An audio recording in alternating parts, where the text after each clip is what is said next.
Poznáte to, keď vytiahnete zo šatníka čisté vyžehlené tričko a nevyzerá zrovna vábne. Ja vám chcem predstaviť prípravok od spoločnosti Dedra, žehličku v spreji, s ktorou si veľmi ľahko pomôžete každé ráno a vyžehlíte práve vybraté prádlo zo šatníka. Žehličku v spreji stačí rovnomerne nastriekať na tričko.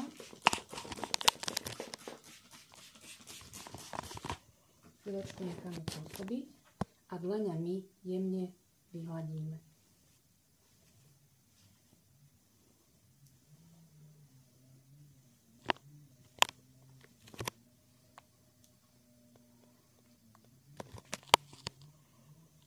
Zložka Elastil, ktorú žehlička v spreji obsahuje, zabezpečí alebo respektíve zabráni pomačkaniu jednotlivých vlákien prádla a dodá im potrebnú pružnosť. Samozrejme, že veľmi oceňujem aj zložku antistatikum, ktorá nám zabezpečí, že prádlo neelektrizuje. Túto žehličku v spreji oceníte nielen každé ráno alebo každý deň na dovolenkách, na internátoch, na služobných cestách, ale vám uľahčí aj bežné klasické žehlenie.